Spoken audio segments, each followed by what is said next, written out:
Right. Good afternoon. Good to see everybody. Excited to have our first playoff game ever here in Norman, Oklahoma this weekend against a great football team and program in Alabama. Coach DeBoer and his staff again have done a fantastic job there in 2 short years. One of the most talented rosters in the country, led by again Ty Simpson, just a big-time player, great leader. Got a really ferocious defense.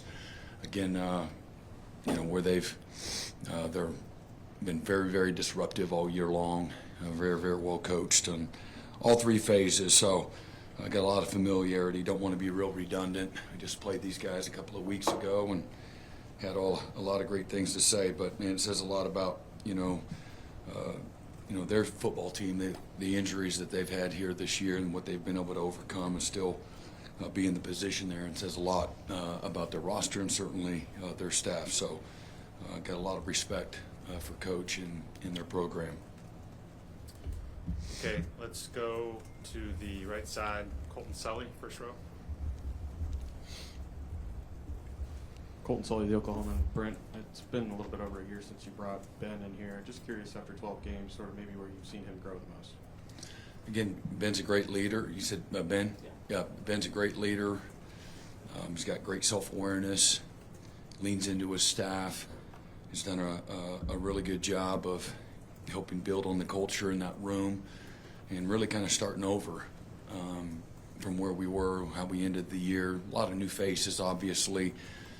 Most of our brand new guys are on that side of the ball, and has done a wonderful job of plugging in the quarterback and the staff and the rest of the new players, buy into, again, just how we do what we do. Shows up with great passion and energy, detail every day, and has done a great job when it comes to complementing each other on offense, defense, and a kicking game. And dealing with, again, a tough injury with John, and trying to lean into the strengths of, the other parts of, our football team, and, helping create confidence in the most timely moments here this season. Offense has made a ton of big-time drives or big-time plays when we needed it the most. Stay outside, Mason Young. Mason Young, Tulsa World. Brent, just wondering how beneficial the time off with the bye week has been for the health of Xavier Robinson and Torrey Blaylock. And then secondly, with the playoff games not counting against the redshirt, could Javante Barnes have a role for you guys in the playoff? Yeah, potentially with that. We'll see how that goes. But, yeah, it's been beneficial for the whole team, just to get a little healthier. It's that time of the year for everybody in college football where everybody can benefit from, a little less time on their feet and a little more time, in the walkthroughs and meetings and not practicing as well. So it comes at a great time for us, and I expect to have a little fresher, football team, going into this game. Mm-hmm. Stay in the front row. Go Jenny and then Barry. Hey, Brent, Jenny Carlson with the Oklahoman. You've talked earlier this season about this defense and just how many guys have been here multiple years, not sort of an infusion of transfers to build around. Why do you think you guys have been able to do that, to keep guys, to develop them in an era where so many players jump around? Are there things structurally? Are there things that are maybe more intangible that you feel like have been critical to keeping guys and developing them? Yeah, I think it starts with the people that you're recruiting that, again, chose Oklahoma for, again, development, for the, fraternity of Oklahoma football. It's important to them. Guys that, again, value hard, tough coaching and truthful conversations.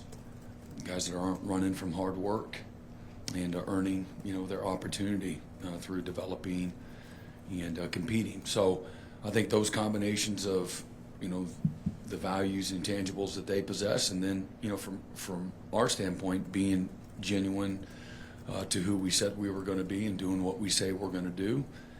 And then I think, connection is a really important piece of it. It's a very valuable piece, and from a value system standpoint, relationships matter. And, so I think that these are guys that feel that there's something bigger than just themselves that they're attracted to that keeps them here. Mm-hmm. Barry? Barry Trammell, Tulsa World. Brent, with the expanded playoff to 12, it seems like maybe the playoffs become more of a benchmark for programs and coaches. Has that changed? Like whether it's coaches' goals, whether it's job security, whether it's just status, is this 12-team playoff more of a benchmark in your profession, you think? I think it's trending towards that. I'd be naive if you didn't believe that that's real influence to where we're at right now. You look at the bowl system and people opting out and things of that nature. So, again, as we've been saying, things have dramatically changed from where they were just, 4, 5, 6 years ago. Certainly just 10 years ago. Not even remotely close. Some things are still the same. I think the inner workings of a locker room, there's more distractions, but I do think most of that is still the same. And but outwardly, expectations and playoff or bust and those types of things, I think that's a very real thing for people, and especially maybe for more influence-wise by where the fans are and what they expect. I don't think that's going to go away. I think it's going to become more of the thing, right or wrong, whether you agree, you like it, you don't. It's where kind of we are. Second row, far right, Ryan Aber. Ryan Aber from Sooners on SI. Brent, you've talked a lot about special teams and how key it's been to your success. Obviously, Tate, Grayson, Isaiah have been sort of front and center at that. But I wanted to ask you about some of those other guys, though. Who are some of those guys that have really stood out to you for their contributions on that special teams group outside of that core? Yeah, the core is really important, obviously, as you recognized, and the success that they've had. Some great stories there. There's a lot of guys. That's a pretty broad question, but it's a lot of our core players. So if you look at guys like Jacoby Johnson or Sammy Omasigo, Taylor Wine and David Stone. David's on field goal block. He's on field goal. He's on punt team. Just to name one of our guys, and also he chases quarterbacks around. And but we have a really selfless group of guys, and then you got guys like Elijah Thomas as a true freshman that has really created a role for himself. This season, not at receiver, but he's transitioning, from high school to college, and Doug's done a great job of putting him in position to, to have him have real impact. But, Day Jordan's another guy that through, tons of success and repetitions, the confidence that he's built through that now he's created a role as well in the trust that you develop through that, as an additional corner. But we've got a ton of guys. It's, Man Robinson here the back half of the season, the last month or so, is really just starting to take off. And now you see him playing a role on defense and, a vital part of what we're doing on special teams. But, Robert Spears Jennings, Cortland Gilroy, I can go on and on and on. Kobe, Kip,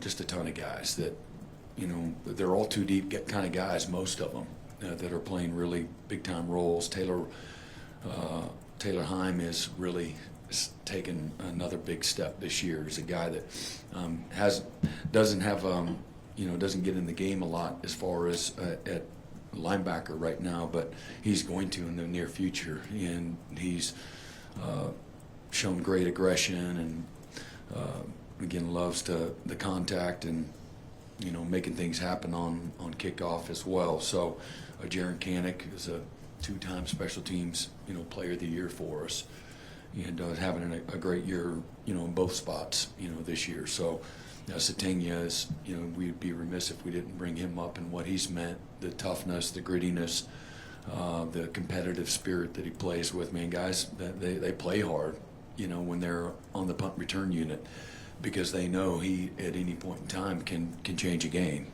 And so again, I got a lot of guys to brag on, but I'm Doug Deacon has really done a great job, just as far as, again, continue to build on the culture that we want there, create the buy-in, get guys excited to compete, and impact and influence the game through just having, again, a bad case of the want to. And I love that. And he makes it fun, but he's very there's a lot of detail that go into it, and game planning week in and week out. And he's, no doubt, there's no coach that's had a bigger impact, the last couple of years where that has gone since he took over, in his leadership, what he's meant, to our guys. And really cool to see him be able to celebrate with his guys and take Sandell, winning the Grozas, our first Groza winner.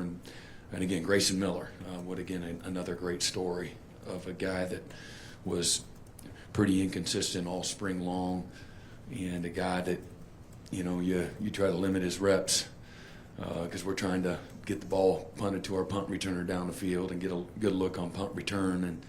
And now he's first team all SEC, and just an outstanding year. And in the toughest moments of several games, the impact of the special teams, whether the field goals or, again, the coverage units, and pinning people inside their own 10 and not letting people the first play of the game or the first play of the second half or the first play of defense, leading the country on our kickoff team with tackles for losses. Man, that doesn't happen by just having good players. Danny Okoye is another guy that, man, he's just taken off. And you see his playing time at his defensive end position improve over the course of the season. But, who wants to block that guy? 6'5", he's 265 pounds, he runs 4.6, and he's really heavy-handed. And but he's really bought into his role. Manny Choice is another guy, again, the last month or so of the season, really, another true freshman, just really, digging into his role, in that regard. Same row, Tom Green. Tom Green, Sooners Illustrated. At the risk of being redundant, but kind of piggybacking off that, when you hired Doug 2 years ago, what was it about him that stood out so much just from a special teams perspective? And is this kind of what you envisioned when you brought him on? Yeah, passion, energy, detail, and everybody said wonderful things about him. People that he worked alongside with, his colleagues. And then there's plenty of things you can go find. You can go dig up some, more information, watching his body of work. Liked a lot of his presentations and his schematics, but it kind of starts with just having, hiring the type of people that you want in the building, guys that have an infectious energy and going to look at the, not naive and having your head in the sand, but looking at the right side of things, and being an effective communicator. He's been fantastic. Okay, second row in the aisle. Let's go to Joe Masato. Joe Masato, the Oklahoman. Brent, you mentioned Ty Simpson at the top. He started the year really hot, has struggled a little bit in his last couple of games. What stood out about him when you faced him, and how do you sort of see him now with the full body of work? Yeah, well, he played, really, again, pretty good against us. Again, threw for over 300 yards the first half. He had a lot of success. But he climbs the pocket. He's patient. He's got great confidence. He's got tremendous arm talent. He's a fantastic athlete, great competitor. He's got a natural leadership ability. He's a guy that doesn't flinch very easy. And so our expectation is we're going to see the best version, of Ty, that's prepared, confident, and ready to lead his team. And so we're going to have to play better. And I know some of our guys have said that. It's not coach speak. It's being honest and real with ourselves as we had time to go back and just look at ourselves and where we need to improve and get better. That's the expectation.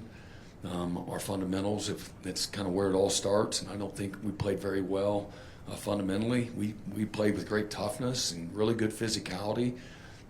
We weren't always the most physical team at the point of attack, but by and large, again, we played, with great effort. We just didn't always play or coach, in the cleanest kind of way and to our expectations. So What I can appreciate the most is the first day that I brought this to the attention of the team, after I had the coaches put their lowlights together from the last time that we played. Man, I thought our guys received it very well in a very, again, hungry, driven, humble way. And that's how you kind of, all right, you own it, and then you can get better from it. And then we've practiced with, as much purpose as we have all season long. Last week and starting off yesterday, couldn't be, more excited. And those are some of the underlying things that I've bragged on this group of players as a whole, top to bottom, why they're so much fun to be around. Because the work, you're never going to avoid the work. The work is always part of the process, and you can get them to do whatever you want them to do, but sometimes it's more difficult and challenging than you would like from a motivation and passion standpoint. And this group has been, exactly what you would want when it comes to the edge, the energy, just being coachable. When coachable teams, improve, and sometimes it's not as much improvement as anybody would like, but it's incremental and it's real. If you know what you're looking for, you see it. And but we got great investment, from our guys, and expect to, see a better version on our side, as well as I do, same thing with Alabama. Mm-hmm. Back to the first row aisle, George. Hey, Brent, I got two for you. First, you mentioned team maybe being fresher. Do you anticipate Jake Michael or Mason participating much in practice this week? Yeah, do. Is there any update That's on it. Okay. Yeah, And then they'll come out with a report. Secondly, you mentioned at the top getting to play a playoff game at home. How much do you enjoy this new 12-team playoff format? I don't know if you wanted to expand or not, but how cool is it that you guys do get to host a playoff game here? Yeah, I think it's fantastic. I don't sit and think about, what an amazing system we have or whatever. I just, all right, we made the playoff, all right? So that was obviously a goal, for us. And, through a really good, strong body of work, we earned our way to get there and just want to make the most of it. And I want our guys to be fully immersed in the moment. Don't take it for granted. These are the good old days right now, and you got a chance to do something really special. As we talked about last week, Alabama's a team that it's been since 1893 since they lost to the same team twice in the same season. So there's a reason for that, just like that it'd been since 2017 since they had lost to an SEC team at home. That's they're a great program with great players, great coaches. That's the way they've been for 100+ years. And so the enormity of the challenge is real. We're going to have to be an improved version of ourselves. Yeah, there's excitement and passion and energy. For us, it's all the same.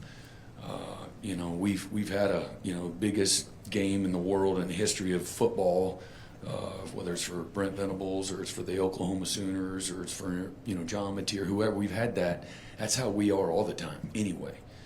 And we, you don't. Oh my gosh, we got. If we don't win, that's not our mindset. You gain confidence through your preparation, your detail, just putting the work in. And you're always recognized. You're at a place like Oklahoma, all the games are really, really big. There's not a more passionate, well-versed, educated fan base in all of college football. And so they know what they want it to look like, and so do we. And there's an alignment there. And so, but this is really cool. Do you not, recognize how unique it is for our community and our fan base and our families, our players' families? Yeah, that's real too.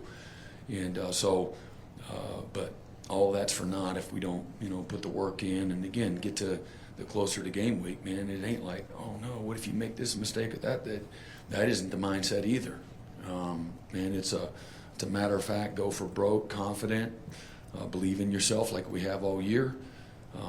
We've got two great teams going at it, and it's going to be, one possession game. It's going to be a game that every play has tremendous magnitude, and and then again, nobody is going to win or lose by themselves. It's going to take all of us, working together, like it has all year long. And so that's kind of been my message. I did, take a time to, make sure our players have a good perspective on, this moment. But again, respectfully speaking, we've been talking about, again, painting the picture of what we want the whole season to look like. And so in our mind, this is the next one that's in front of us, right now, with goals and aspirations to continue to play all the way to the end. And I know it was, maybe, crazy kind of talk and, outlandish, if you will, to talk about that back in fall camp or to mention, big goals and things of that nature. But for us, and we've said it for a while now through, again, a body of work, at the end of fall camp, man, when we put it all together, we can play and compete with any team in college football. And it still holds true. And as I've said, man, you can lose too, to the teams that we're playing because we're playing really good football teams. So, again, like I said, the margins are really small. The environment and the atmosphere is going to be, wonderful. And I also say this, those things don't win, external factors don't, but it's going to be awesome for our players to be able to share this experience, with our wonderful fan base and, all of their families. Mm-hmm. Left side on the aisle, Jesse. Jesse Grin, OU Insider. Brent, along those lines of just this 12-team playoff format, when you head into a format where you can play is up to 4 extra games, another month of football, how much does that impact, kind of the way you guys prepare or practice? Do you focus more on rest and recovery? Do you spend more time on the field? Just how does this format kind of impact that? Yeah, it's all about being efficient, getting your work in, finding the right balance, trusting all the information, trusting your eyes, trusting, there's lots of sports science around it too. You look at everything, and then you just kind of get a feel for, what this team needs, where your emphasis needs to be, but you got to get your work in. This is football. It's hard. It's tough. It's physical. Injuries are part of it. Fatigue's part of it. Nobody's going to be 100%, not this time of the year. So we got to be at our best at, if that's 70% or that's 80%, and every individual's a little different. We got a few Lamborghinis that everything's got to be perfect, but most of our guys are just, again, they're tough, they're edgy, they're going to show up and give it, everything they got and lay it on the line, no matter where they're at from a percentage standpoint. But you got to be smart, and so you spend less time on the field, you spend less time in the meetings, because you don't want it to, you don't want it to feel like punishment.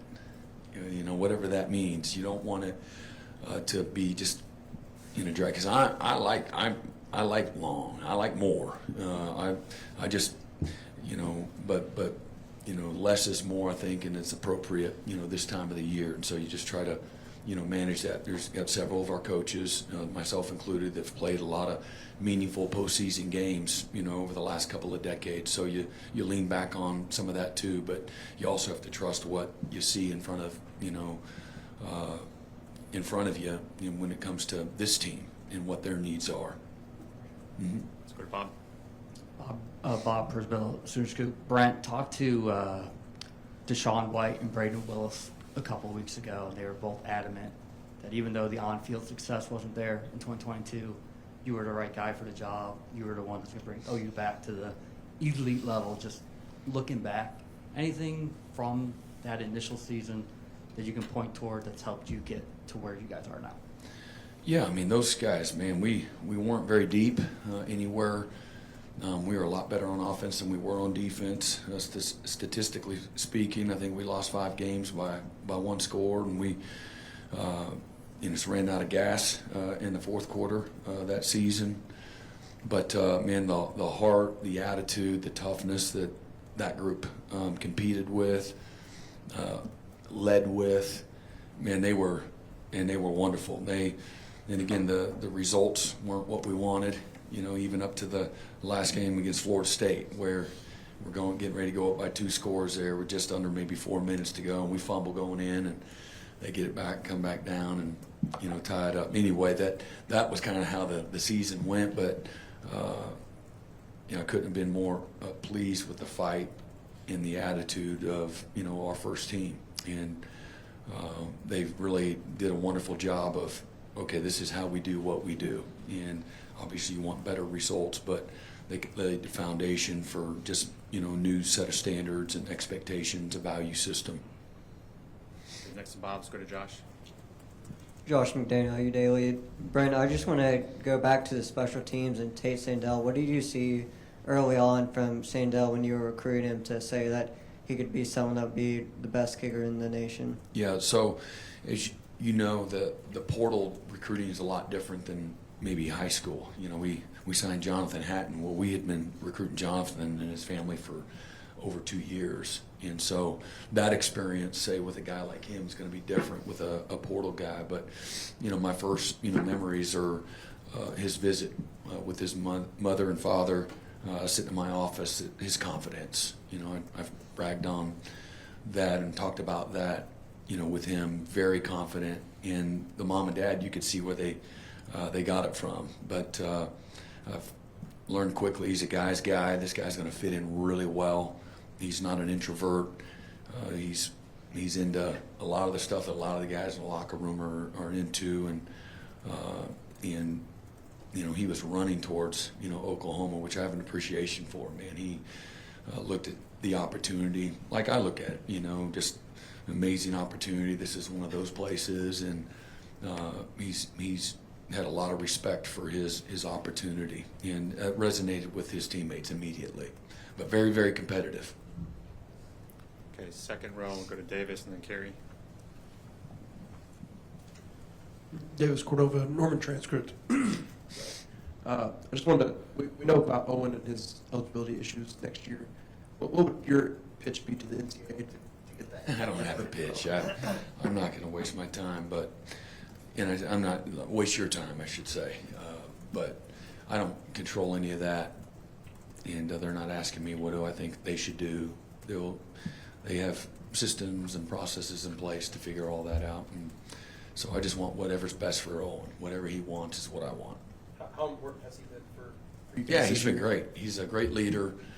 He's been a tremendous playmaker this year. The more he's played, the better he's gotten. Really humble, hardworking guy.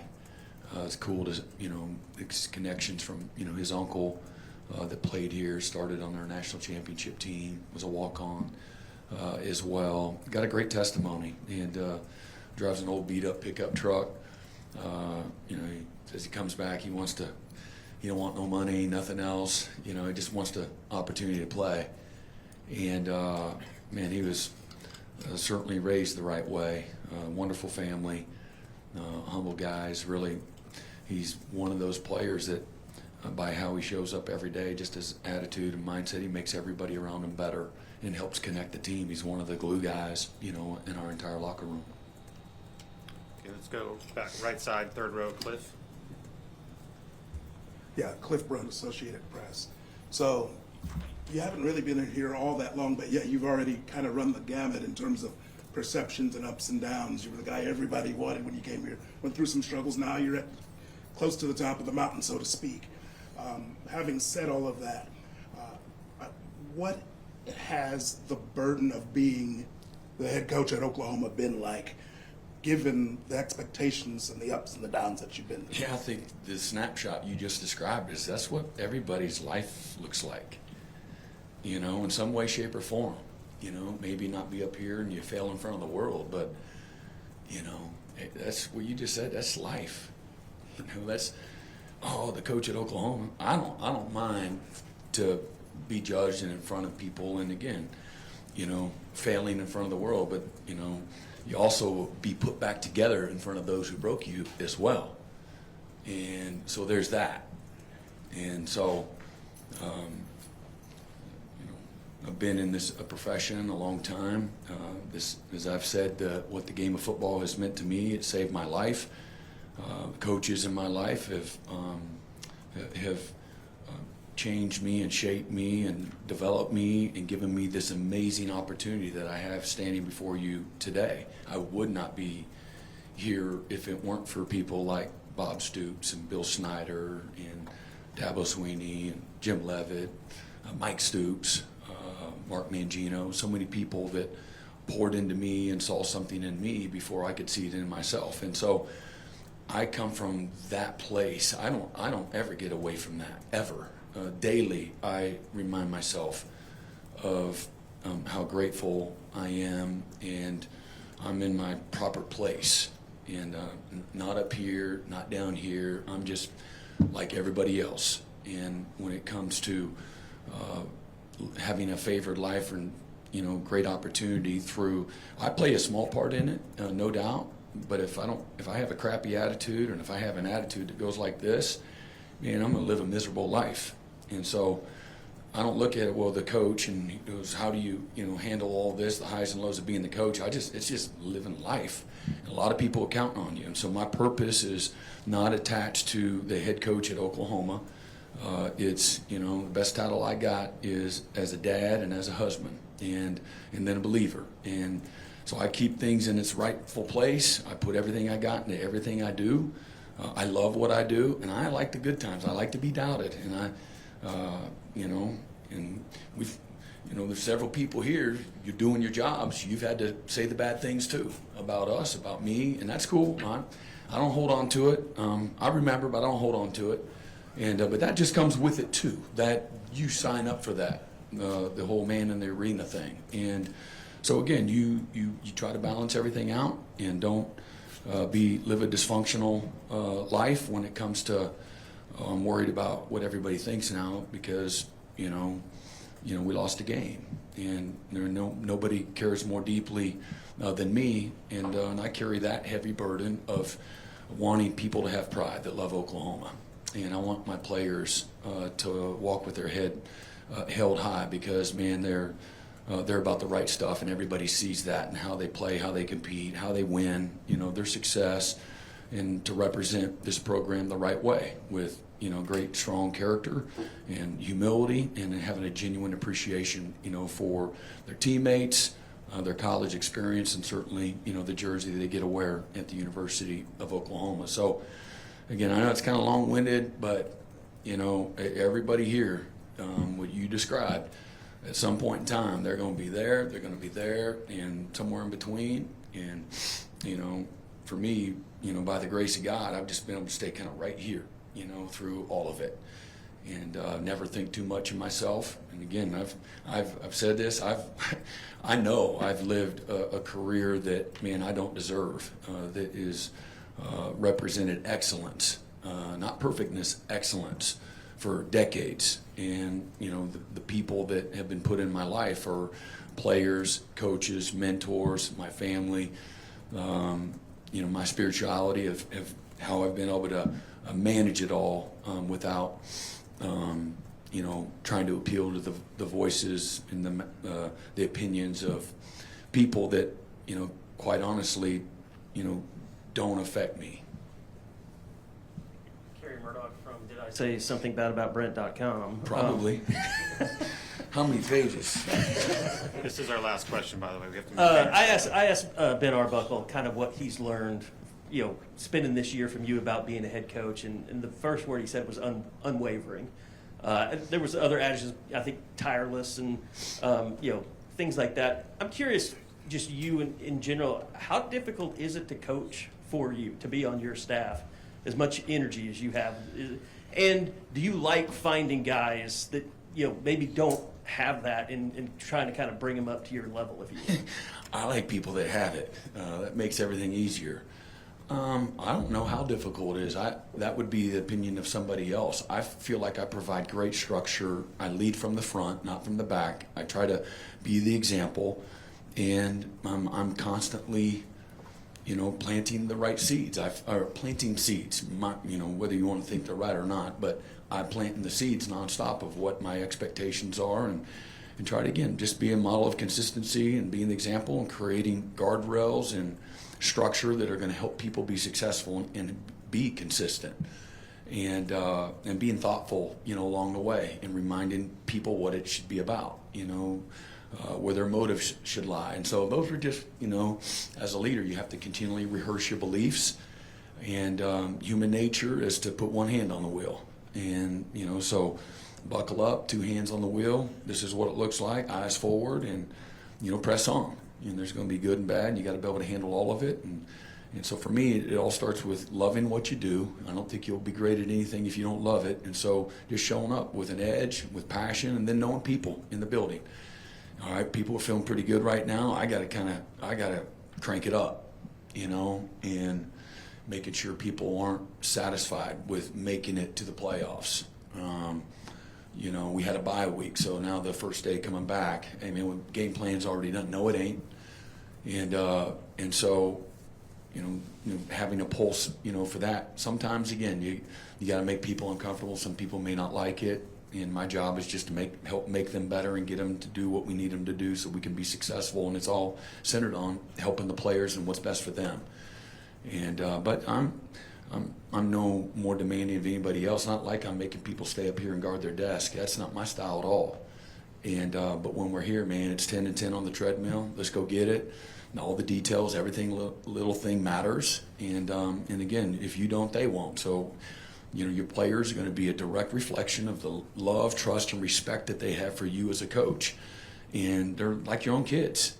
You know, if you assume anything, you know, with them, they're gonna screw up most of the time. And so, you got to continually elevate their standards every single day, and you know, and expect them to do it the right way. Demand they do it the right way every day. Do it the right way. You know, if that's flex, if that's ball security, whatever it is, that's, you know. So that's a bottom line. Anybody that's successful in life is going to expect people that they work with, their colleagues, to hold the same standard, not to compromise at any point in time. And so I got to manage that. I want people that I don't have to micromanage with that, but I do have to always be conscious that I got to remind people and show them, you know, be the example. And then I think the best leaders elevate everybody around them. And I don't know that that's me, but I also have a locker room, player and coach, of a lot of great leaders, amazing people that have,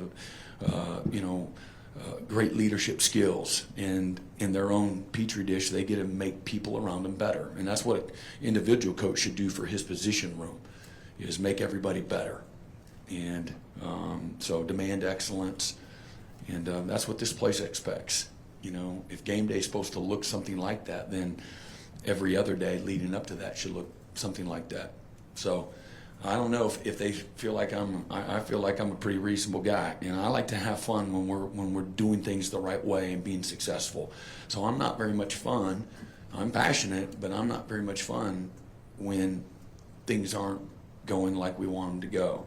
And even then, sometimes you got to guard against, you know, again, the one hand on the wheel mentality.